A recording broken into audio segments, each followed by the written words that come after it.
Good morning class 7। This will be your 9th lecture. बेटा ये आपका 9th लेक्चर है साइंस का, जिसमें हम nutrient replenishment in the soil पढ़ेंगे। ठीक है, मतलब हम सॉइल में वापस से न्यूट्रिएंट का मतलब ग्रोथ कैसे बढ़ाते हैं, कि न्यूट्रिशन वापस से सॉइल में कैसे इंक्रीज करते हैं। ठीक है, तो we have learned earlier that roots observe water and nutrients. ठीक है, कि मतलब जो हमारी रूट्स होती हैं प्लांट्स की, वो ऑब्जर्व करती हैं वाटर को और न्यूट्रिएंट को फ्रॉम द सॉइल।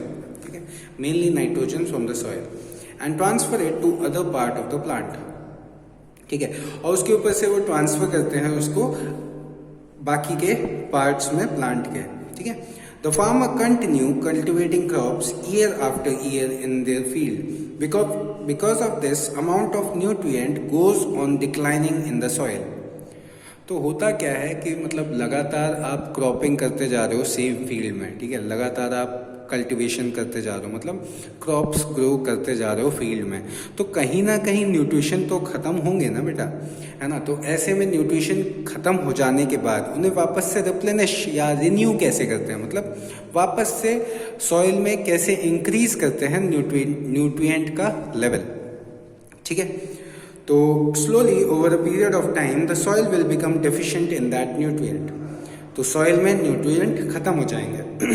ठीक है, when the soil does not have sufficient nutrient the crop yield falls. तो जब न्यूट्रिएंट्स खत्म हो जाएंगे तो भैया क्रॉप की यील्ड मतलब क्रॉप का प्रोड्यूस खत्म हो जाएगा। ठीक है, जो क्रॉप प्रोड्यूस होता है मतलब जो क्रॉप निकलता है वो कम हो जाएगा। The soil also loses it's nutrient because of soil erosion.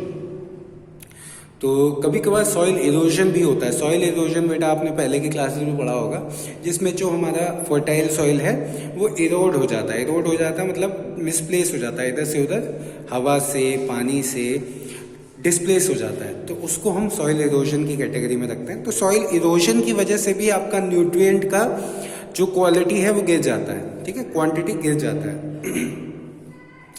Therefore, nutrient must be added from time to time to maintain the fertility of the soil. तो इसके लिए हमें न्यूट्रिएंट लगातार सॉइल में ऐड करने पड़ेंगे, जिससे कि हमारा सॉइल की फर्टिलिटी इंक्रीज होती रहे। ठीक है, soil nutrient can be replenished bye adopting the following methods. Soil के न्यूट्रिएंट को आप इंक्रीज कर सकते हो इन मेथड से। ठीक है, जिसमें सबसे पहला है addition of manures and fertilisers.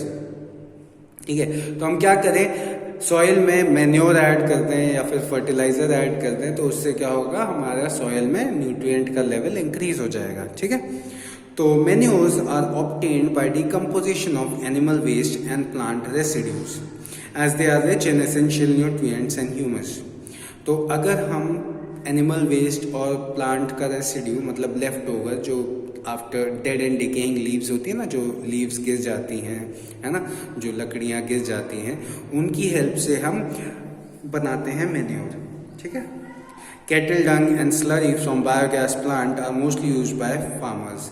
These manures supply essential nutrient and humus to the soil.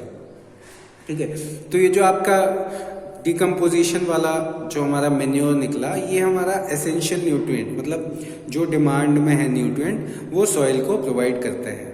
ठीक है, in forest when the dead plant and animal decay they act as natural fertiliser to the soil.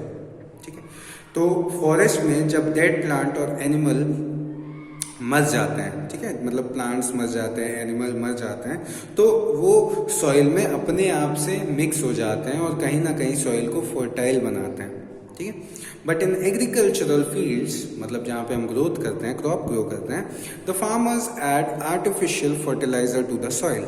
ठीक है, तो यहाँ पे farmer क्या करते हैं, आपके आर्टिफिशियल फर्टिलाइजर्स को ऐड करते हैं। ठीक है, artificial fertiliser as in chemical fertilisers, जिन्हें मैन मेड होते हैं, मतलब जो हम बनाते हैं फैक्ट्रीज में।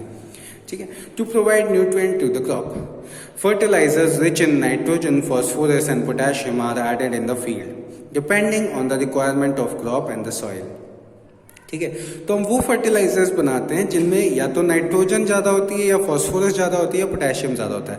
बेटा नाइट्रोजन, फॉस्फोरस और पोटेशियम ये आपके एलिमेंट्स हैं, ठीक है। They occur naturally and at times we make them chemically, ठीक है। मतलब ये नेचुरली भी मिलते हैं और हम इन्हें केमिकली भी प्रोड्यूस कर सकते हैं, ठीक है। तो हम अपने जो फर्टिलाइज़र बनाते हैं उनमें नाइट्रोजन रिच होते हैं या फिर फॉस्फोरस रिच होते हैं या पोटेशियम रिच होते हैं, मतलब हम खुद बनाते हैं उनमें ये तीन चीज़ें होती हैं, ठीक है।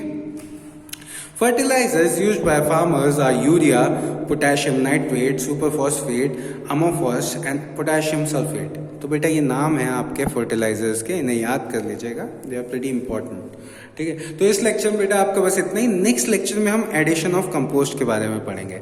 Thank you class.